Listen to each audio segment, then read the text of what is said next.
Express each of the following ratios in its simplest form. Express करना है ratios के questions को उनकी सिंपलेस्ट फॉर्म में। पार्ट नंबर 2 है। क्वेश्चन नंबर 2 का 4/5 फर्स्ट टर्म है 4/5 ratio, second term 3/4। First term को हम एंटीसीडेंट कहते हैं और सेकंड टर्म को कॉन्सिक्वेंट। अब हमें पता है कि ये जो रेशियो का सिंबल है इसको हम लिख सकते हैं डिवाइडेड बाय, यानी कि रेशियो का मतलब होता है डिवीज़न, और सेकंड टर्म आ रही है 3/4। अब हम फर्स्ट टर्म लिखेंगे जो कि है 4/5, और ये जो डिवीज़न का जो सिंबल है इसको चेंज कर देंगे मल्टीप्लिकेशन के सिंबल से। जब इसको डिवीज़न को मल्टीप्लाई में चेंज किया तो जो सेकंड टर्म आ रही है उसका जो नोमिनेटर है उसको डिनोमिनेटर में चेंज कर देंगे, और जो डिनोमिनेटर है उसको नोमिनेटर में चेंज कर देंगे। तो जैसा कि ये था 3/4, जब इसका रेसिप्रोकल लिया तो ये हो जाएगा 4/3। क्वेश्चन के पार्ट नंबर 1 में हमने एक्सप्लेन किया था कि हम ये जो डिवीज़न का सिंबल है इसको मल्टीप्लिकेशन के सिंबल में क्यों इसको चेंज करते हैं, और जो सेकंड टर्म है इसका रेसिप्रोकल क्यों लेते हैं। तो अब हम इसको नोमिनेटर को नोमिनेटर में से मल्टीप्लाई कर देंगे और डिनोमिनेटर को डिनोमिनेटर से।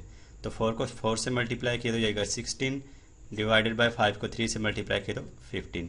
16/15 इसको अब हम रेशियो की फॉर्म में लिखेंगे तो आ जाएगा 16/15।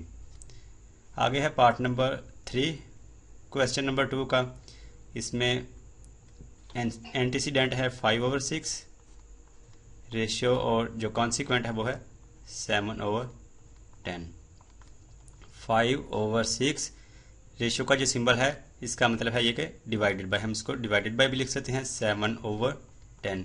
अब ये जो डिवीज़न का सिंबल है इसको चेंज कर देंगे मल्टीप्लिकेशन के सिंबल से, और जो सेकंड टर्म है उसका रेसिप्रोकल ले लेंगे, यानी कि जो 7/10 है इसको लिख देंगे 10/7। डिनोमिनेटर को नोमिनेटर में चेंज कर दिया और नोमिनेटर को डिनोमिनेटर में। अब इसको सिंप्लीफाई कर लेंगे। 6 और 10 दोनों को हम 2 के टेबल से डिवाइड कर सकते हैं। 2 को 3 से मल्टीप्लाई करें तो 6, और 2 को 5 से मल्टीप्लाई करें तो 10। ये आ गया 5/3 मल्टीप्लाई बाय 5/7। अब नोमिनेटर को नोमिनेटर से और डिनोमिनेटर को डिनोमिनेटर से मल्टीप्लाई कर देंगे। तो 5 को 5 से मल्टीप्लाई किया तो यह जगह 25, और डिनोमिनेटर में 3 है और 7 को 3 से मल्टीप्लाई किया तो 21। अब इसको रेशियो की फॉर्म में लिख लेंगे 25/21। आगे है पार्ट नंबर 4 क्वेश्चन नंबर 2 का। इसमें फर्स्ट टर्म है 13/40 रेशियो, सेकंड टर्म 3/20। 13/40 रेशियो के सिंबल को चेंज कर देंगे डिवीज़न के सिंबल से, और सेकंड टर्म 3/20।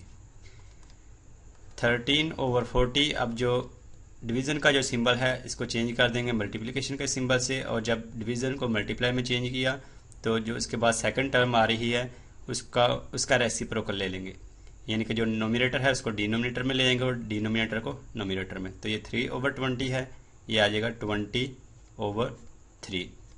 अब इसको भी सिंप्लीफाई कर लेंगे।